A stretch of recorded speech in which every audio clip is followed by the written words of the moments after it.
Dear students, राजनीति विज्ञान BA part first में इससे पहले जो हमने वीडियो आपने देखा था उसमें हमने बात की थी पॉलिटिकल साइंस फर्स्ट जो पेपर है उसमें क्या आपको इस बार पढ़ाया जाएगा, जो अभी यूनिवर्सिटी में सिलेबस निर्धारित कर रखा है।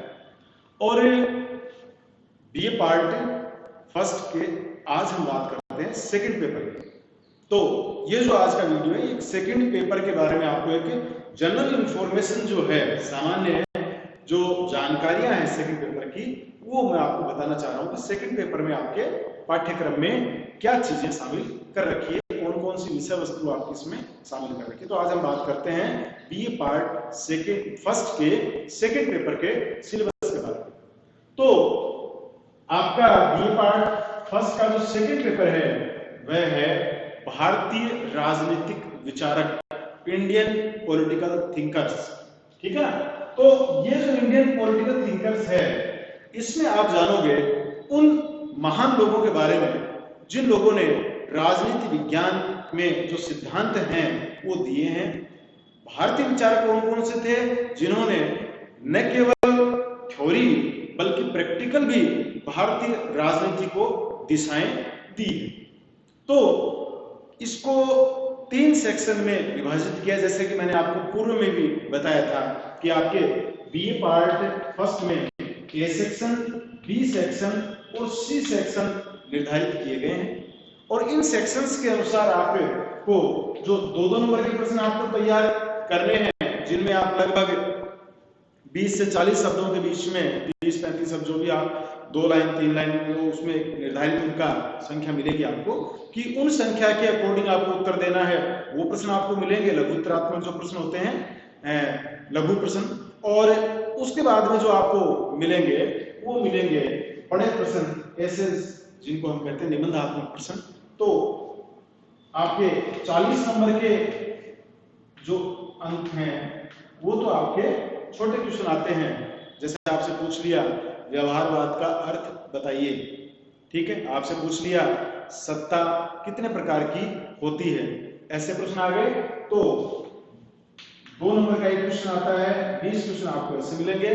और बाकी देखिए आगे सिलेबस को कैसे क्या निर्धारित करते हैं, विभाजन हो सकता है यूनिवर्सिटी ये भी रख ले या चेंज कर दे, लेकिन हमें ध्यान में रखना है कि हमें किस तरीके की तैयारियां करनी है। और 3 प्रश्न आपको करने होते हैं जो 20-20 नंबर के आते हैं, वो ऐसे टाइप निबंधात्मक प्रश्न, बड़े प्रश्न आते हैं जिनमें आपको विश्लेषण करना होता है, आपको आलोचनात्मक समीक्षात्मक प्रश्न हैं वो आते हैं।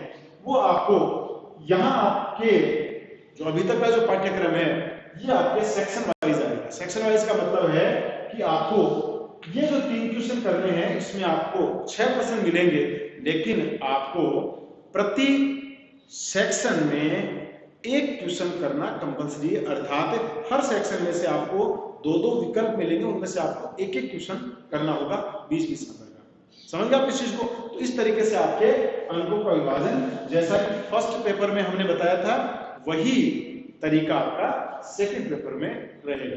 तो ये तो एक सामान्य परिचय दिया आपको कि एग्जाम जब कंडक्ट होगी तो उसमें आपका जो पेपर है वो किस तरह का होगा। ये बताने का मुख्य तरीका जो उद्देश्य विद्यार्थियों यही है कि आप जब पूरा चैप्टर पढ़ें तो पढ़ने के बाद में आपको जब असाइनमेंट हम लोग देते हैं, असाइनमेंट्स आपको हर वीकली मिल जाते हैं, सप्ताह के लास्ट में फ्राइडे या सैटरडे को, ताकि आप मंडे को वापस उन असाइनमेंट्स को आप भेजिए। और वो आप जो भी आपके मेंटर्स हैं, ग्रुप एडमिन हैं, जो आपके जो सर बने हुए हैं उसमें ग्रुप एडमिन प्रोफेसर साहिबान, उनको आप जो सब्जेक्ट वाइज हैं उनके आप प्रश्न उस पर वापस भेज सकते हैं उन प्रश्नों को, ताकि वो जांचेंगे, वो देखेंगे और कोई कमी है तो आपको व्यक्तिगत रूप से बता देंगे। जैसा कि आपसे बड़ी जो क्लासेज है बीए पार्ट सेकंड थर्ड है, उनमें पिछले कुछ महीनों से लगातार बताया जा रहा है। वही पैटर्न आप लोग भी फॉलो करेंगे। आप हर फ्राइडे और सैटरडे को देखेंगे कि आपको क्या क्या असाइनमेंट दिए गए हैं। और इसके अलावा आपको ये वीडियोस आपको मिलते रहेंगे टॉपिक वाइज, और टॉपिक वाइज वीडियोस के साथ ही आपको इन वीडियोस की जो पीडीएफ है वो भी आपको मिलती रहेगी। और एक मैं आपको सूचना देना चाहूंगा कि आपने ये जो ग्रुप अपने बनाया जिसमें कुछ विद्यार्थियों को बताया भी था कि आनंदम एक सब्जेक्ट हमारे बहुत ही अच्छा इस तरह का सब्जेक्ट है कि जिसमें आप समाज से जुड़ सकें। अब आप जिन चीजों में वास्तविक आनंद जो महसूस करते हैं वो क्रियाएं करके अपनी क्षमता का प्रयोग करके आप समाज में कोई अच्छी चीजें आप दे सकें, अच्छे मैसेज आप दे सकें, समाज के लिए अच्छे कोई कार्य कर सकें, उनके लिए सरकार ने इस बार एक बेहतरीन एक प्रोग्राम शामिल किया है आनंदम। जैसे कि आप ये ग्रुप आपके बना दिया है, यही ग्रुप इसमें आपके आनंदम का भी हम साथ साथ में डाल रहे हैं। जो भी गवर्नमेंट से हमें गाइडलाइन आनंदम के बारे में मिलेगी वो आपको समय समय पर दे दी जाएगी और आप उनसे संबंधित जितने भी प्रोजेक्ट्स हैं वो सारे प्रोजेक्ट आप तैयार करके समय पर जो भी आपको बताते हैं, जैसा आपको दिशा निर्देश मिलते जाएं वैसे आप करके उनको अविलंब आप यहाँ पहुंचाइए। यदि ऑफलाइन आप पहुंचा सकते हैं तो ऑफलाइन पहुंचा दीजिए, ऑनलाइन आप पहुंचाते हैं तो ऑनलाइन आप पहुंचा दीजिए। अपने स्वास्थ्य का भी ध्यान रखिए और जब भी, ये बार बार मैं कहता हूं आपको कि जब भी आप बाहर निकलें, कहीं भी आप सार्वजनिक स्थान पर जाएं तो आप मास्क का प्रयोग जरूर करें। ठीक है, तो अपन बात कर रहे हैं कि तो आनंदम योजना का ये कई विद्यार्थियों ने पूछा कि सर ये क्या है, तो ये कंपलसरी आपका एक सब्जेक्ट है जिसके नंबर आपके ऐड होंगे, तो इसको आप गंभीरता से लें और आप अपनी जो व्यक्तिगत जो इंटरेस्ट आपके हैं, जो रुचि आपकी हॉबी है, उनको आप डेवलप करें। सोशल वर्क में आप जो भी कार्य करें आप उनका लेखा जोखा करें, अपनी डायरी को अपडेट रखें, जैसा कि उसमें दिशा निर्देश आप पढ़ लीजिए। आनंदम की क्या क्या योजनाएं हमारे कोऑर्डिनेटर सर हैं वो बार बार आपको डालते हैं, हम आपको वो मैसेज पहुंचा देते हैं। तो आप जैसे मैसेज मिलते हैं आप उनको देखिए, उनको गंभीरता से और बड़े एक आनंद के साथ आप उन कार्यों को करिए। सोसाइटी में वेलफेयर का काम, जो समाज कल्याण के जो वर्क हैं, समाज के डेवलपमेंट के वर्क हैं, उसमें एक विद्यार्थी की बेहतरीन भूमिका आप अदा कर सकें। चीजें खुद सीखें, लोगों को सिखाएं, लोगों तक चीजें पहुंचाएं, योजनाएं पहुंचाएं, अच्छे अच्छे प्रोग्राम्स एनवायरनमेंट के हैं, आपके स्वास्थ्य संबंधी जानकारियां हैं, मास्क संबंधी आप जो गाइडलाइंस वगैरह हैं गवर्नमेंट्स की, ये सारी चीजें आप गवर्नमेंट तक शेयर करें। उसके अलावा जो भी वर्क आप काफी उसमें हमने जो डाला है, आपने पढ़ा होगा, उसमें जो जो सब्जेक्ट्स वगैरह डालने के आनंद में क्या क्या चीजें आप उसको एक बार दोबारा अच्छे से पढ़ लीजिए, क्योंकि उसके आधार पे आपका वार्षिक जो मूल्यांकन होगा उसके नंबर आपके इसमें ऐड होंगे। तो इसको भी आप अच्छे से तैयार करिए कि इसके नंबर आप बहुत अच्छे नंबर आप ले सकें और आप समाज कल्याण में भी एक युवा होने के नाते आप बेहतरीन भूमिका अदा कर सकें। दोनों चीजों को ध्यान में रखते हुए आप अच्छे से अपनी तैयारी शुरू करिए।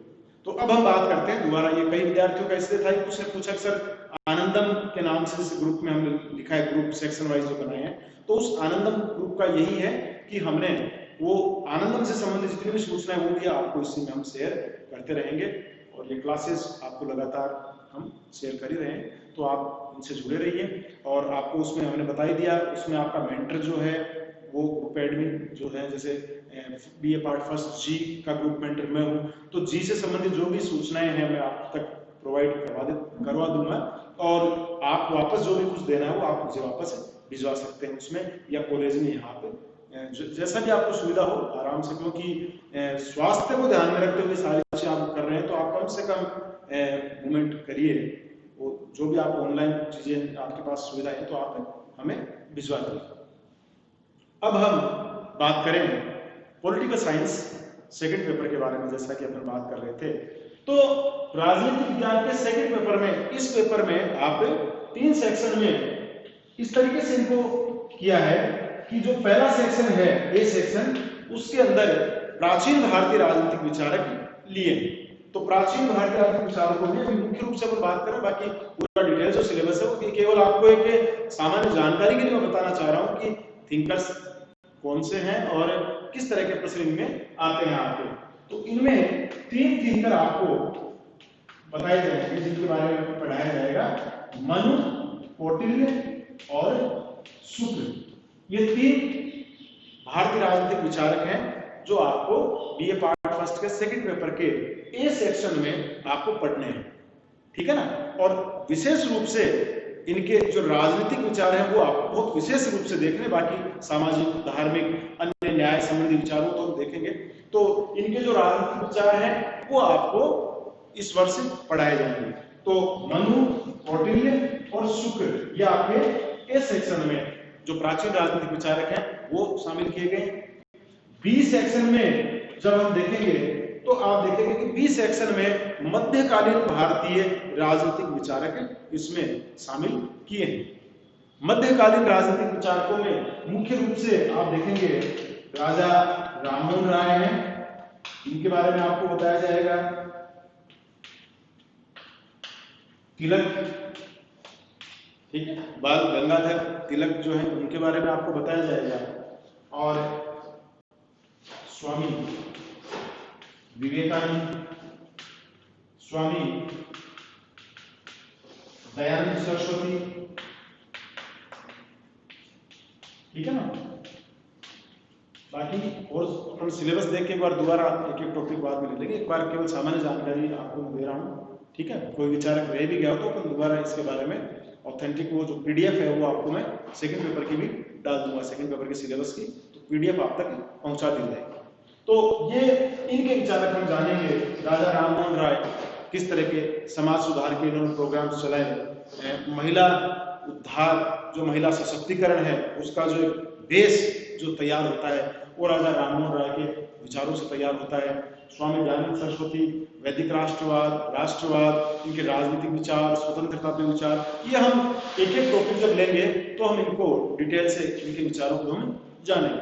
और उसके बाद में सी सेक्शन, सी सेक्शन में है आपके मॉडर्न इंडियन पॉलिटिकल थिंकर्स, आधुनिक राजनीति की भारतीय जो विचारक हैं उनमें मुख्य रूप से पंडित जवाहरलाल नेहरू, महात्मा गांधी के विचारों को आप पढ़ेंगे, ठीक है। महात्मा गांधी के वो सारे विचार आप पढ़ेंगे जो जिन्होंने गांधी जी को राष्ट्रपिता के रूप में स्थापित किया, जिन्होंने वो सारे कार्य आपको बताए जाएंगे, वो उनके सारे महान कार्यों को आप जान पाएंगे जिन्होंने महात्मा गांधी जी को महान बनाया है। तो वो तरीके हम जानेंगे, सत्य पे गांधी जी के क्या विचार थे। इसी तरीके से हम सत्याग्रह है, अहिंसा, ये सारे अपन जब टॉपिक पढ़ेंगे गांधी जी का उसमें हम देखेंगे।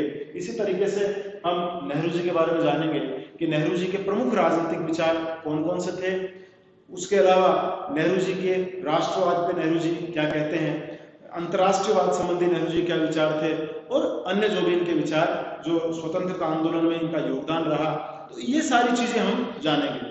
तो इनमें मुख्य रूप से आप भारतीय राजनीतिक विचारों जो विचारक हैं उनके विचारों को जानेंगे कि स्वतंत्रता, समानता, न्याय, अधिकार, राष्ट्रवाद, अंतर्राष्ट्रीयवाद, संप्रभुता, राज्य के कार्य, इन सब के बारे में इनका क्या सोचना था, इनकी क्या कार्य प्रणाली थी, किस तरीके से राज्य से बातें मनवाना है। जैसे हम गांधी जी की बात करेंगे तो किस तरीके से संवैधानिक तरीकों से, शांतिप्रिय तरीकों से ये चीजें हम जानेंगे। सी सेक्शन में ही हम जानेंगे डॉक्टर अंबेडकर साहब के विचारों को जानेंगे, उनके व्यक्तित्व को जानेंगे, उनके द्वारा जितने भी महान कार्य किए गए हैं, विशेष रूप से हम देखेंगे उनके राजनीतिक और सामाजिक विचार। उन्होंने जो समाज में जो एक उत्थान के लिए जो महान प्रयास किए हैं, जो महान कार्य किए हैं, उन कार्यों को हम बेहतरीन तरीके से इस पूरे पेपर में हम जानेंगे। इसी तरीके से जयप्रकाश नारायण जो उनकी समग्र क्रांति वगैरह हम देखेंगे, उनके प्रमुख राजनीतिक विचारों को हम जानेंगे कि उनके प्रमुख राजनीतिक विचार कौन कौन से हैं। तो पंडित दीनदयाल उपाध्याय हैं, उनके राजनीतिक विचारों को हम जानेंगे। तो सी सेक्शन है, इसमें आप देखेंगे कि आप इस बार बीए पार्ट फर्स्ट में जो सेकंड पेपर आप पढ़ेंगे इंडियन पॉलिटिकल थिंकर्स का, उसमें आपको 3 सेक्शन मिलेंगे। फर्स्ट सेक्शन में आप देखेंगे आपको प्राचीन भारतीय राजनीतिक विचारकों के बारे में, आप इनके विचारों को जानेंगे। जो बी पार्ट है उसमें आप मध्यकालीन जो अपने राजनीतिक विचारक थे, जो ब्रिटिश कालीन जितने भी थे राजनीतिक विचारक, उस समय उन विचारकों के जो विचार हैं वो जानेंगे राजनीति के। और मॉडर्न पॉलिटिकल थॉट्स में आप डालेंगे जो अपने जितने भी आधुनिक जिन लोगों ने भारत को एक नई दिशा दी, भारत को आज विकास के मार्ग पे आगे बढ़ाया है, जिनके मार्गदर्शन में भारत लगातार आगे बढ़ता जा रहा है, अपना विकास करता जा रहा है, उन राजनीतिक जो चिंतक है, उन चिंतकों को हम उन महान व्यक्तियों के विचारों को जानेंगे। मॉडर्न जो पॉलिटिकल साइंटिस्ट हैं अपने राजनीति विज्ञान में, उन सब के विचारों को हम बहुत बेहतरीन तरीके से जानेंगे। तो ये है हमारा राजनीति विज्ञान का बीए पार्ट फर्स्ट का सेकंड पेपर, भारतीय राजनीतिक विचार। तो अब हम नेक्स्ट आप देखेंगे, हम इस तरीके से करेंगे कि एक टॉपिक फर्स्ट पेपर और एक टॉपिक सेकंड पेपर, ये हम शुरुआत करेंगे। और अब टॉपिक वाइज आपकी स्टडी नेक्स्ट वीडियो से शुरू हो जाए।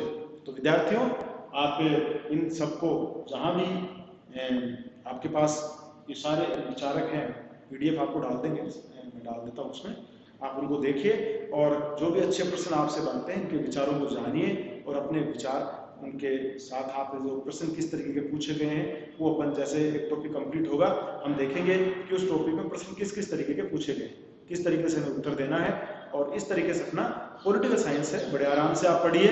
ये आपके आगे तक सारे net, slab, school lecture, college lecture जब भी आप देंगे, ये सारे वही टॉपिक्स हैं। तो इनको आप अभी से यदि आप आधारभूत तरीके से अच्छे तैयार कर देंगे तो आपकी किसी प्रकार की कोई समस्या नहीं आएगी। ठीक है।